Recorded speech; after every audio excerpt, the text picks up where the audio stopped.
namanya Syekh Hasan dari Mansura, Mesir.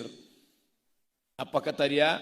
Bahwa seorang laki-laki mau dioperasi, lalu sebelum dioperasi dibius, disuntik, dan sebelum disuntik itu dia minta, Pak dokter, sebelum suntik saya izinkan saya membaca Al-Fatihah. Lalu sebelum disuntik, Iqra, baca. Dia pun membaca. Bismillahirrahmanirrahim. Alhamdulillahi Rabbil Alamin. Ar-Rahmanir-Rahim. Malik Yaumiddin. Lalu kemudian dokter pun menyuntikkan bius.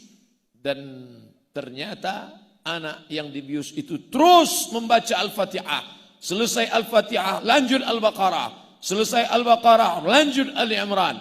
Selesai itu lanjut An-Nisa. Selesai itu lanjut sampai akhirnya dia tersadar. Apa maknanya?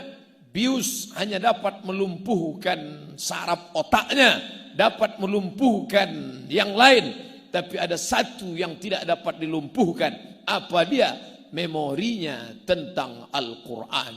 Artinya apa? Orang bisa kehilangan kesadaran, orang bisa pingsan, orang bisa mati, orang bisa lupa. Tapi ada satu yang tidak bisa dilupakan, yang tidak bisa dirusak filenya oleh virus, yang tidak bisa dirusak filenya oleh bius. Apa dia? Memori hafalan Al-Quran. Dan itu yang terekam di kepala anak-anak kita. 30 juz. Tadi saya perhatikan anak yang di sebelah kanan, dia pejamkan mata. Dia tidak melihat, matanya tertutup, tapi dia lancar membaca ayat itu. Nomor 2, nomor 3 saya tidak lihat karena tertutup kepala yang nomor pertama.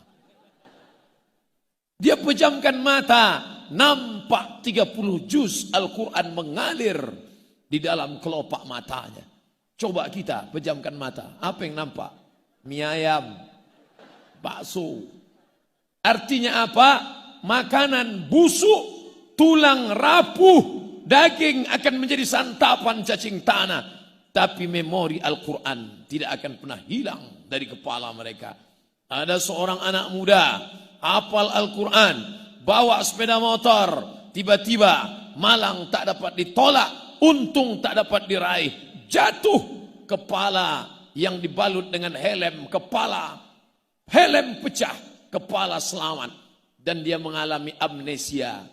Amnesia artinya lupa, semuanya dia lupa. Anaknya dia lupa, istrinya dia lupa, kampung halamannya dia lupa. Tapi ada yang tidak hilang dari kepalanya, Al-Quran. Dia dapat tetap mengulang Al-Quran. Allahu Akbar. Oleh sebab itu, cobalah bapak-bapak tanya sahabat di sebelah, apakah masih ingat dengan anak istri keluarga? Kalau masih ingat, Alhamdulillah. Kalau dia lupa, coba tanyakan Al-Quran. Kalau yang di rumah lupa, Quran juga lupa, berarti bukan amnesia. Memang tidak tahu entah apa nama penyakitnya. Tapi amnesia dapat menyerang ingatan, memori orang. Tapi Al-Quran, memori itu seolah-olah hidden file, file tersembunyi yang tak dapat diserang oleh virus apapun. Siapa yang menjaganya? 5 kali Allah mengatakan kami dalam satu ayat itu. Inna nahnu nazzalna dzikra wa inna lahu lahafizun. 5 kali dia ulang menunjukkan kuasanya. Jarang-jarang dia mengulang satu ayat sampai 5 kali. Kami, kata Allah SWT. Bukankah dia satu? Qul wallahu ahad. Bukan dia tunggal? Lam yalid wa lam yulad. Bukankah dia esa, tunggal, tak berbilang? Mengapa saat itu dia berkata kami? Seorang raja tegak perkasa di hadapan rakyatnya, dia berkata, kami yang tegak di sini, kami yang berdiri di sini. Padahal dia sendirian. Saat itu dia ingin menunjukkan kuasanya. Begitulah Allah ingin berkata, aku kuasa. Siapapun kalian yang ingin menghilangkannya, bukan angkuh, bukan sombong, bukan apologi, bukan pula menantang. Carilah di dunia ini siapa yang mampu menghafal kitab sucinya. Andai terbakar semua Al-Quran di dunia ini, dari Maroko sampai Maroke, hilang Al-Quran dalam tulisan, maka orang tinggal datang saja ke Iskarima, dia masih tetap segar bugar di dalam kepala anak-anak kita. Allahu Akbar.